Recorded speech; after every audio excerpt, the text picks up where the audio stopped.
Some bands for game number 2 here. Ku Tigers versus CJ. CJ trying to tie things up. The Azir band coming out for Ku.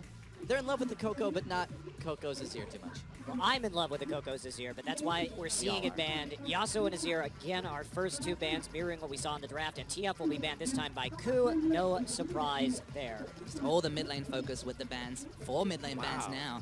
What will be even available? This might actually draw out a first pick mid laner just because the pools are going to get so shallow. Do you just go for Orianna first if you're Ku, just given the fact that she has a lot of average matchups? Remember, in the last game, they picked Orianna without really an Orianna-centric comp. He missed most of his ults and it still went fine. What about the Echo here as we see a Diana band out, our 5th mid laner band? It's a bit of a reach. I mean, it is very powerful. It's not a reliable pick. We haven't seen a lot of it in Champions, but I'd love to see it just because the potential. You saw Rookie go off on this champion a couple of days ago. Potential's through the roof. And both of these mid laners have a history of playing mid Echo. Not that many players in Champions tried the mid Echo, but both Kuro and Coco did, and both of them had pretty good games. Kog'Maw banned out as well too, so this is going to be a very interesting pick phase. I can't remember the last time we saw 5 mid laners banned out. Kalista left open, they're going to give it over to Frey. Alright, so the Kalista does come through. It's 5-15. Kalista's seen a lot of changes, but still the utility this champion brings, specifically around control when it comes to the W ability in multiple different ways, and of course the objective control of the rend onto those neutrals. Means that it still looms as a very powerful pick, but let's see what it grants over. Ambition reaching again for the Evelynn. Look, this time they would have the Shen for the submarine engages, but it's still pretty risky. You got to think about the Kalista Kennen coming out of Ku potentially as well. Shen, Evelynn are locked in. Ambition's going to try to show us he can do a better job this time. But this time it leaves open Hojin for the Rek'Sai. As the champion, of course, the Tremor Sense so strong against the mostly permanent invisibility coming through from Evelynn. So it's always going to be a seesaw with the fact that it was basically mid lane centric and an AD carry banned away. So interesting to see where Ku goes in this phase of the draft. And that's the question, because here the Elise would make more sense. They could play something like Annie, Shen, Kalista with the Elise and have very strong gank pressure, which they lacked in the last game. But do you go for the Rek'Sai, which is more reliable in the early and all phases of the game against the Evelynn, and it will be the Kalista Kennen pairing. Prophetic words from Doa this time, picked out the Kennen. The laning power is there. This is a very strong duo, but does it leave Gorilla anchored in lane? And maybe is this the time where a lane swap can come up and Mad Life can show us the roaming chops that he's known for? Because Thresh is certainly available in this draft. You can roam quite a bit with the Kennen too, I'd imagine. Try to put some pressure on with Hojin as well, but I want to see the Jace. It's been so long since we've seen Coco's Jace. It'd be great to see it today. I think we're going to see it though, Doa. I don't think he's going to reach for the Jace. Certainly won't be in this pick phase, I don't think. It But wouldn't make a lot of sense with this comp. The Orianna would fit in much nicer, I think. Evelynn doesn't really do a lot in Jace comps just because you know, she's all about the hard engage and he's all about the poke, so it's star-crossed lovers in a lot of ways there. Really? Jace is like the Capulet and Evelyn's like the Montague or something? Exactly. Wow. Very poetic. Whoa, it will be, oh, not Twitch. Oh, yes, Twitch.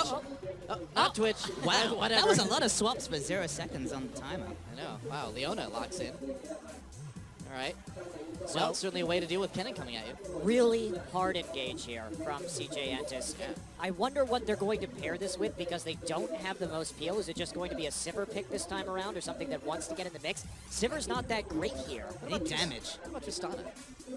You've got a little bit of escape. You've got a lot of late game damage. I'm really curious where they're going with the AD pick here, because I'm not seeing anything that fits well off the top of my head. Oh boy. It's the Fizz, and maybe a Fizz mid, actually. I think Ku are going to have to take to heart the fact that they were really mousing over Twitch and pick more engage. I think they need backline threat, because it does scream Twitch or some sort of high damage backline carry. Just because Sivir paired with just Sivir Orianna, the reliable damage in that situation is pretty low. And wow, okay, so we saw Smeb pull out the Malphite last series. Now he's the first mid laner since, I believe it was Expression, to go back to the Shyvana. Of course, Expression and Shy, both well-known top lane Shyvana players. Yeah, the Shy special here locked in for Ku. And what is that AD carry going to be for CJ? I just don't get the Leona pick. That's what's throwing me off here. If you, just with this composition, you're already set for engage. Either it's a vote of no confidence in Ambition's ability to engage with the Evelynn, which it very well could be, let's be realistic after the last game. But if you play a low mobility, high damage AD carry right here, you have to be super worried. The Shyvana is going to be coming in with Whimsy on her. Yep. Kennen with the follow-up secondary engage, or getting thrown in with the Fate's Call. Oh boy. The Ashe. Okay, well they're going for pick in that case. You pick the Ashe right now, you do not have late game damage power. All right, well, CJ trying to throw a bit of a wrench in the plans of the Ku Tigers, but CJ may be kind of throwing a wrench in their own machine because their machine does not do early game. There's no setting on the CJ machine for early game. They're going to need to have it this time. There's one area that CJ have massive supremacy, and that's in terms of wave clear. It's only really Lulu for reliable wave clear. This is a Lulu Kalista, Jugger Kalista almost coming through from Ku, so the reliable wave clear is not quite there. Summoner Cleanse. Look, the one thing you can say is that when you see Orianna, Evelynn, Shen, Leona. All right, welcome once again to Summoner's Rift. CJ Entus taking on the Ku Tigers. CJ going to try to tie it up after a very close game one that Ku just barely pulled out after Ambition. He's not able to position himself well. He's trying the Evelynn again anyway, though. And a very different comp coming at them from CJ. 2 cleanses coming in from the Ku Tigers. They see the massive crowd control threat. Probably wise. And they want to nip it in the bud. Smeb will not be going for any kind of smite build on this Shyvana, just going straight up. Now, they are going to get away with a little bit less damage simply because Shyvana has a lot of AoE damage in the late game. And it's important to mention that she's probably going to be building Blade first because there's a Lulu in the game. Doesn't need to go directly into the tank stats. Still going to be viable in the team fights. And Blade Shyvana into Shen is a nightmare. There's going to be a lot of proxy farming if that happens. Shen cannot trade with the Shyvana. You have to get armor and magic resist to deal with the mixed damage out of Shyvana. It's really quite good. So will we see a lane swap then? Or will we see CJ, well, will we see CJ try to avoid that? CJ really want the 2v2. There's a reason why even in high CC comps you still take someone a heal, and that's to get through the laning phase. It of course heals both members of the duo lane, so dodging the 2v2 would be a massive thing for the Ku Tigers to pick up, but that's why we saw the aggressive invade at level 1 from CJ. They wanted as much information as possible to get this 2v2. Well, that said, Ku sees that Shen is at the top side right now, so they're opting into the 2v2. Opt into it at your peril. They're going for it. We'll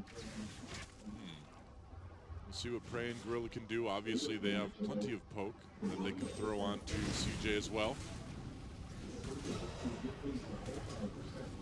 Jungle follow start for Shyvana and Shen respectively. Now remember, if Shyvana did look to go, you could have been greedy here if you were Smeb. You could have gone for the extended follow just because the DPS Shyvana can put out in the jungle follow far outranges that Shy can do on the more single target Shen. Quick burnout can mean quite a bit. Well, looks like level 2 will be coming in first for Prey and Gorilla. They have successfully bullied Space and Mad Life off of that lane. Yeah, and you'd kind of expect that with the melee support like Mad Life. Even if you do have a way to close with the Zenith Blade, you're going to just get poked so hard and maybe even stunned by Kennen that it's tough to be aggressive early on. Yeah, realistically, you can't do anything with Leona until level 3. Yeah. Or level 2 if you want to be super aggressive and go in with the Zenith Blade Q. Ignite. Also the summoner spell, so level 2 can sometimes work, but again, it's the quick ping of level 2, otherwise sitting back to level 3. I do it every game with Leona. Just drop the Ignite. That's right, you just get in there. Even if you don't get a kill, you force their support out of lane, and then you're like, no, I win. Oh, that's a nice taunt from Shy. Gets 2 turret shots onto Smeb. Yeah, that does not help this Shyvana lane. It's not really going to tilt until Shyvana starts getting some more intense damage items. But will Shyvana tilt? Smeb tilt. Some Space's all-time Ash, not much of a sample size, just 2 wins. Prey has played the Kalista a couple of times this season, hasn't been able to get much on. Speaking in the mid lane, Coco having to burn that flash right away. Used both summoners to get out of that one. Flash used by Hojin for the knockup, but a pretty good trade overall for Ku Tigers there. I really like that Ku had an answer to an early CJ Shen pick. This is definitely a calculated composition to attack CJ Entus when they know that the Shen has been very central to their wins. Now, can they pull it off? Because we have to see a high amount of synergy between Kuro and Smeb here, because these are the two champions, Lulu and Shyvana, that can win them this game. Smeb's pushed up without any wards, and he may pay for it. Nice taunt onto Smeb. He's in all trouble. Burns that flash right away. Can they catch him? Flash from Shy. They're getting so close. Smeb tries to make it happen, but first blood goes to CJ, goes to Ambition. Shy, or Smeb rather, just pushed up a bit too far without any vision. Certainly a calculated risk to leave up the 32.3 KDA 5-1 Shen, but so far being punished for it. I wondered if he was going to go super carry mode, Smeb, and pick up something like the Riven, which isn't ideal in the early laning phase, but can get to the point where it's kill pressure. Speaking of kill pressure, it's a nice little trade on to Gorilla, but backs away. A lot of damage on the Mad Life as well. And they're able to do quite a bit. That stun is just such a big concern because, I mean, yeah, Leona has a stun too, but it's a melee stun. Gorilla can get you from range. Plus, he can just pepper you with spears, and nobody wants that. That top lane First Blood is such a huge part of this game because they needed this Shyvana to start doing work early to be a threat against Shy. Now falling behind when it comes to CS, giving up the First Blood gold. Fortunately for Ku, not to Shy, but this was a matchup that they came in expecting to win. Yeah. And after the draft, think of the potential they would have had. Let's say Shyvana is proxy farming under the turret of Shen. Suddenly we're seeing reliably that Prey and Gorilla have been pushed up, and Lulu, of course, has lots of wave clear options. That would have all facilitated all that much pressure on the map. Hojin getting in the face of Evelynn, scrapping, making her accountable, and Ku taking over the game. But now, maybe that's all undone by that First Blood. It's a smart pathing from Ambition. Yeah, I mean, Smeb's going to need to be really, really careful regardless. As this lane goes on, he's catching up in CS pretty quickly. But can he actually become a bully after dying once already in lane? Hojin's here. Wards in the brush. Mad Life Oh, might they're get a gonna go little in. too close. Knock up on the Mad Life. They're going to try to get that stun. There it is. Mad Life has to flash. Can they get him? Flash from Prey. Is he ignite enough? No, not quite. One tick away. Now Gorilla may get burned down. Space very low, though. Prey gets the kill anyway.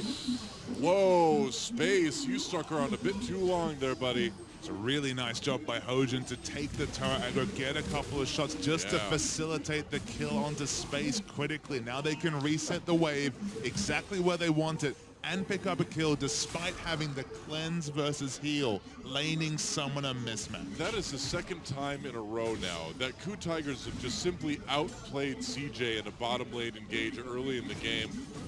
I think at this point you just better play safe, Space. You can't fight these guys. Well, and as we talked about, well, hey, here's a problem for the Ku Tigers. Well, a problem for CJ is their composition is really, really low damage. Compared to Ku. Both low damage comps, but I definitely put my chips on the Ku Tigers at 6 items in this game because you have the Kalista who will be able to hit multiple targets. The Shyvana will vastly outdamage the Shen in the late game.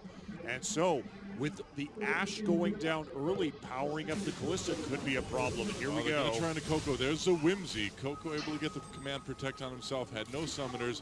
That may have been a bit of a rage for Ku, but hey, I mean, if he's got no summoners, why not give it a try? There is hope for CJ in the late game. At least Ashe, even though she's traditionally a lower damage carry, can itemize for the highest single target damage, but with the Infinity Edge, Prey's going to be in an awkward position, especially if he goes for the Blade of the Ruin King and say the Hurricane that we're kind of expecting. If he goes for the lower damage potential, even getting through the Leona Shen might be a struggle for Ku. So even though they have Evelynn in the jungle that who can't get super tanky compared to, say, a true tank jungler like Rek'Sai, there is a late game scenario where Prey will struggle to push the damage and get through the tank front line of Shen and Leona.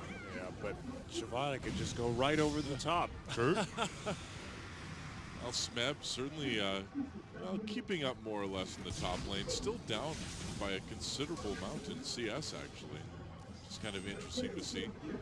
Smeb going for the Hex Drinker first. So looking to absorb some of Shy's damage here while putting out a good deal of his own, helping him out against Evelynn too, coming out of the jungle. Because he kind of is obligated now. seems like Ambition has kind of understood what you were saying and is going to go for at least the minimum, the Rune Glaive. Is there any validity to say the Rylai's that we're seeing a lot of the NA Evelyn players pick up? Because a 40%, 1 second, 2 second cooldown slow can really help with picks, and this comp is all about the pick potential. They have to isolate those targets. They have to surprise people with Space's arrows from out of the black of the fog of war. And here we coming go. in. Madlife gets on to Prey a little bit. Fate's Call brings Gorilla back in, and so Shy, Fate's Call's down, but they don't really get anything out of it. Callista things. Just Callista things. So aggressive if you're Cannon, get in the enemy's face, draw out such an important cooldown, and no punishment. Yeah, you can't try to lock down a support in the Callista lane. It's just going to get pulled out with the Fate's Call, as we just saw. We're hoping to pick up a kill, transition it into the first dragon, put a timer on this game, but the result, just the use of 2 summoners with no impact whatsoever. Now, Shy uses teleport to get back up to lane. He wants to stay ahead of Smeb, but is giving Ku the TP advantage too much of a problem for CJ here? You're choosing between 2 bad options, though. You walk up to top late. Maybe you can never get lane control. Maybe you're so far behind in experience that finally Shyvana can get this proxy farm on. So they focused on the laning ambitions here. Oh, Ambition coming in. Yeah, Smeb trying to get away. He does have flash, so he should be able to make it. Yep, and ult, so he's fine. Now that he's got level 6, it's going to be much, much harder to catch Smeb up in top lane. And it's flash, Shyvana. We just see so rarely, and now, you know, we're talking about, what, 1,000 range worth of escape. Very, very safe. Yeah, it's amazing they got the gank on him when they did, really.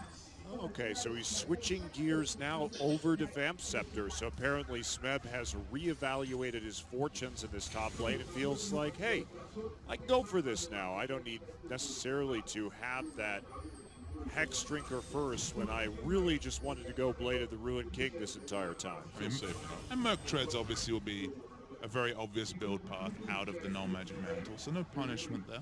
Yeah, not really. Wow, Prey is so far ahead of CS on the space right now, but by the same token, Coco's got a bit of a lead too. Yeah, big lead in the top two for Shy. True. That Smeb has been held down a little bit by giving up that first blood. Now, will we see a dive here? This is a great time to do it. Maybe. I mean, Ward Gorilla down. coming in. There's Hojin. Drill taking a bit of damage. He's going to flash. There's the slicing. Malsum Space gets stunned. Madlife on the outside. A little bit of trouble, too. Can they catch Space? Solar Flare drop. There's the kill on the Madlife. But can they get the AD carry? They will. All 5 members of the Ku Tigers come down to make that one work. Shy using his teleport just to defend his turret is so thoroughly punished, though. They can take a turret, they can take a dragon. Ku have all the options at 11 minutes. Now, getting those 2 kills in the Dragons is so nice. He can get the turret on the way out. Coco very much on his own now. Shy, one thing you can't do on Chen is really punish anything. You don't have those options until you have Sunfire, until you have damage. Ambition's around. Oh, it'd be dangerous to try something. He's going to try to get in there and steal it. Can't do it. Shen ulting in onto him. Oh, they're Wise backing not away. to fight that. Yeah, oh, Crow gets taunted. There we go. Shockwave doesn't miss him. Flash is used by the Ku Tigers. Now, Shy could have stayed in the top lane and done damage to the top turret, but they chose to come down and try to make something happen. They got a lot of summoners, but not much else. Let's watch that dive down at bot again. Yeah, and they did jump the gun a little bit here, but that's because Madlife had the pink ward down. They were sort of forced into it. Gorilla pulls the trigger anyway. Now Smeb splits back, takes out Space with the Shyvana. That's the big threat. Space, there's no way for him to get away from an angry Shyvana. Yeah. Pretty much. That's going to be a problem we're going to see Space deal with for the entire rest of the game now, is you just can't stop a dragon from jumping on you. I guess you can use the arrow, you can use the ultimate, but it's only going to stop him for just a second. The emergence of Ashe this week, people were wondering what exactly is it that she brings, and of course the initiation is there, but the downside is real. Teams are obviously now expecting it and theorizing different ways to deal with it. Yeah, looking to trade with Shy in the jungle. It begins. Proxy farming, the jungle stealing. This is what they were worried about, and Smeb is largely caught up in that CS deficit, only about 13 down right now, which isn't really the biggest deal. Yeah. Just coming back to Ashe, the laning phase was always a problem for this champion. 30 CS behind a cleanse AD carry shows just the disparity between the laning power of Kalista and the Ashe. Hojin finds the red buff, finds Ambition. Smeb is right there as well, too. Are they going to try to take out Smeb? Hojin and Kuro right there. So Kuro with the wild growth available makes it so that there's really no punishment CJ can inflict on this red buff steal. And I love to see the coordination of the Coup Tigers, because if we talk about, we spend a lot of time talking about, oh, the Coup Tigers are very weak in the early game. Oh, they fall behind. But it's moments like this when you can really appreciate their play, which is that they are incredibly well coordinated in the mid game. The shot calling right there just to maximize Smeb's punishment. They get, of course, Hojin and Kuro into that topside jungle. And if Ambition goes in there, he's just dead. There's a lot of options for Smeb. He can still ult over the wall. He's perfectly safe. So they set up scenarios where there are just layers upon layers of protection for them in this game. That was probably supposed to be Hawkshot. Yes, it was. It gives vision. Oh, it does. You're right. It does give vision. Maybe Hawkshot was on cooldown. It's a minute cooldown now, guys. Critical vision All right. granted. We'll give Space a benefit of the doubt. It was a calculated ultimate. Truly a zoning ult. Coup Tigers play excellently when they're ahead or even in terms of power. It's just so regularly that isn't found till 40 minutes into the game because their mechanics, their laning phase is a really big weak point. Kuro this game, there was no action in the mid lane and he's been 20 to 30 CS behind an Orianna in Farm Wars. This is just the reality of the Coup Tigers lineup. When they actually pick up the advantages though, as Monte Cristo pointed out, they can really make impressive plays at 14 minutes. They're just not often in that position. Well, I mean, you ask Kuro, you're like, well, what do you do in the game? Do you get kills early? And Kuro just like, he shrugs. He's like, yeah. He's like, do you win lane? And Kuro's like, nah, not really. I just kind of don't die. And that's really all Coup needs him to do. It's a crazy thing to have two players, first and second in their role for kills, despite being such a disparity in terms of their status. Carry laner is Coco. Kuro, his damage dealt is what? I believe 5% behind Coco, which in the grand scheme of things is actually a very large number. It's because he's there for the cleanup, he's there for the utility, but he just ends up picking up kills because they're a team fighting team. Yep. He's definitely the janitor of this team, man. The rest of the team makes a mess, comes and cleans it up.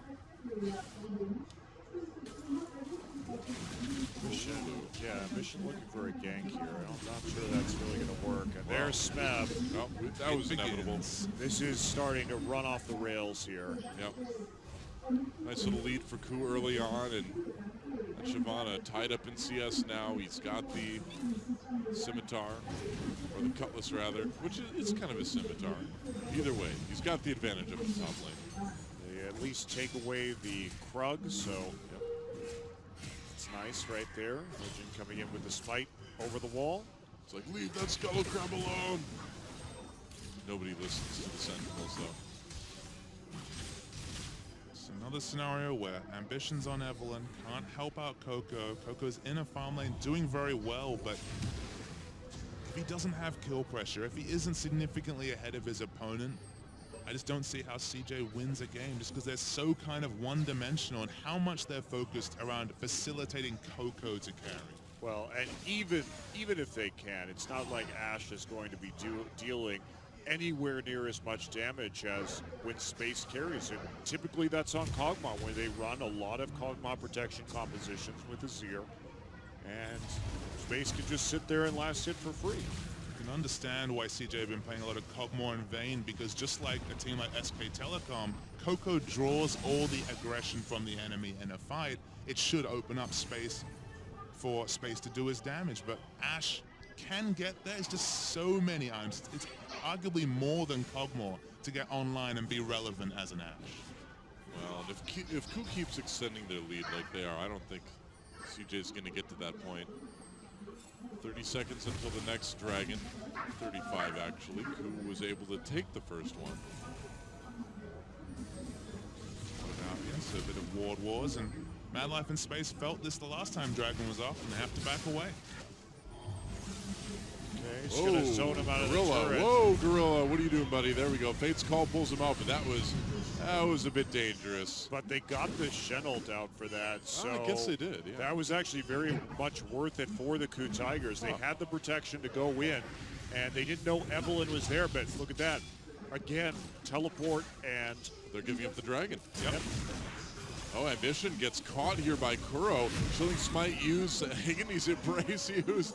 Oh, Ambition, when there's no Thresh Lantern, you have problems. Let's recap what's been used. Shen ultimate, Shen teleport, and now the My turn. Evelyn ultimate just to get away Whoa, and re-engage. Flash Slicing Maelstrom. Gorilla low, but they're going to use it anyway. Nice knock-up on the Mad Life. Solar Flare goes down, doesn't really hit anybody.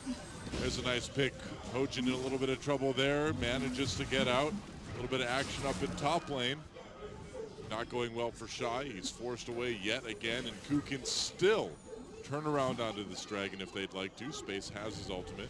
they're going to wait for Hojin to void rush back in. But Okay. beyond that, they can keep split pushing right now. They have the global pressure. They're already winning in that top lane with that Blade of the Ruined King Shyvana. So this is all turning out about as well as Ku could hope. Now, this looks a lot like last game, except Ku has an even bigger gold advantage than in the last one. Ku did fumble around in that mid game. Oh, And Coco knocked up as well. He's got his flash. He uses it.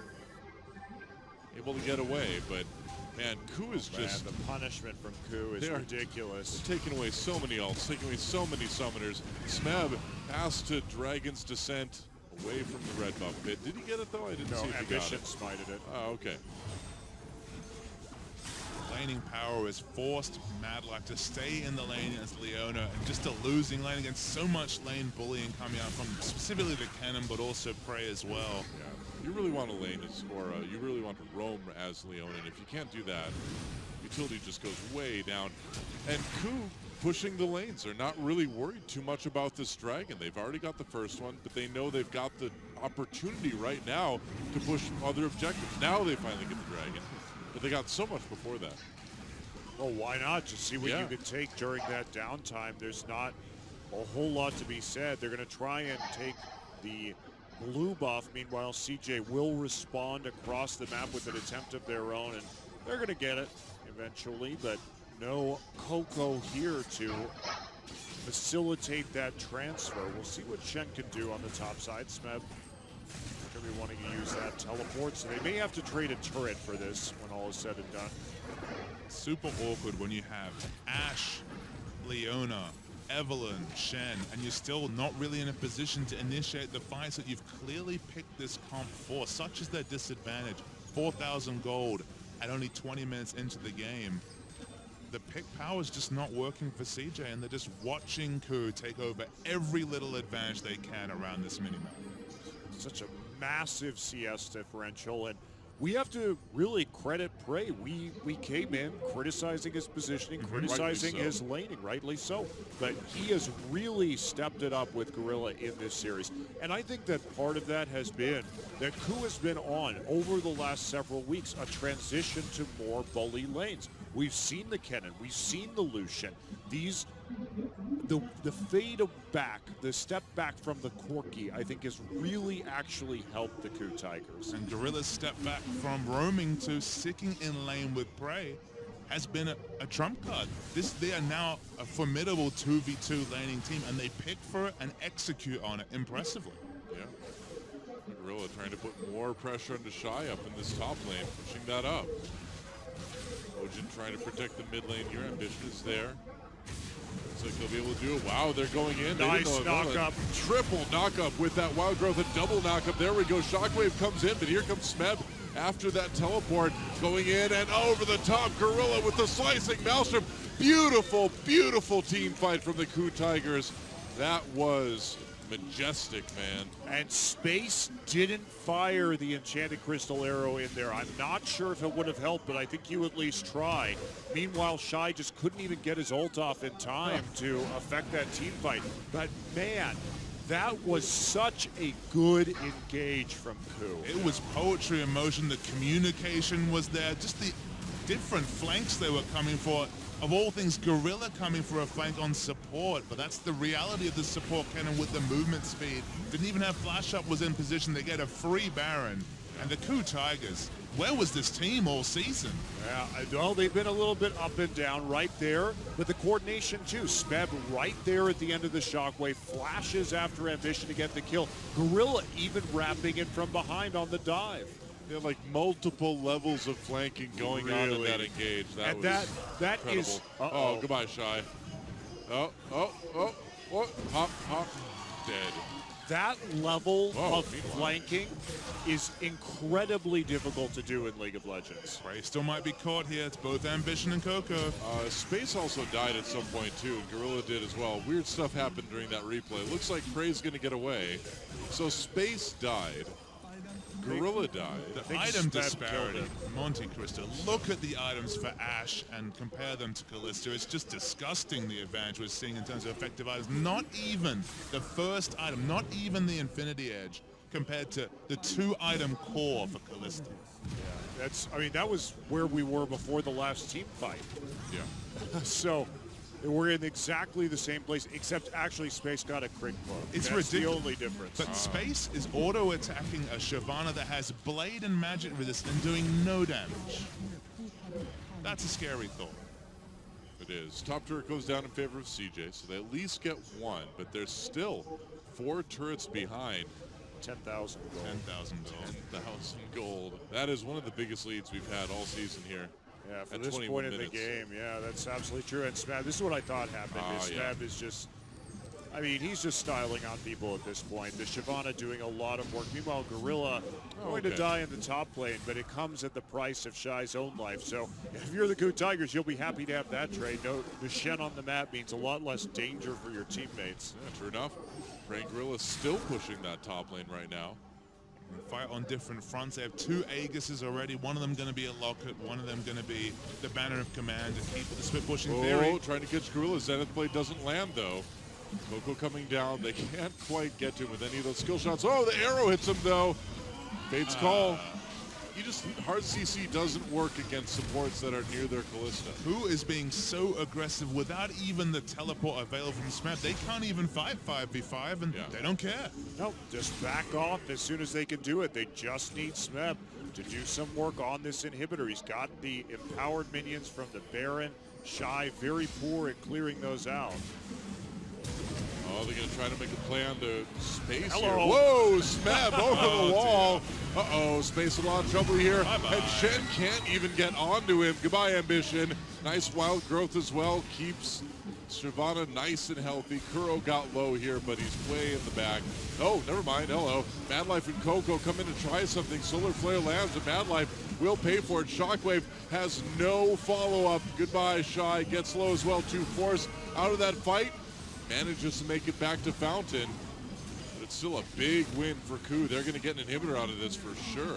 The only time we've seen this Ku in recent memory was styling on Spenu in the last game of the regular Yeah. season. Monty and I wondered if we'd ever see this, and we pointed out, okay, it's only Spenu, but this is CJ, and this is the exact same Ku Tigers. They're just running all over CJ Entist. I really like the fact that we're seeing these Ku Tigers because they just, can they keep this up? Can they sustain this level of teamwork? Who the hell knows? Because it's been such a rocky season. You go from 8 best-of-3 win streaks to a loss to SK Telecom and a big nosedive towards the end. Now they're starting to pick it up again. But when the Ku Tigers are on point, it's really beautiful, the communication that this team has. They are definitely one of the most coordinated teams in the world when they're on their game. Oh, and Hojin is all over them. There's the wild growth for the knockup. Actually, a lot of people getting low already onto CJ. Hojin getting very aggressive. Here comes Smeb from the side. That's a bit crazy. Shockwave hits nobody, though, as Smeb takes out Coco. That's 2 more kills. I guess they can just do that now. I should not have doubted 13,000 Smeb. gold. 13,000 gold ahead. You can do whatever the hell you want. I guess so. Wow. All right.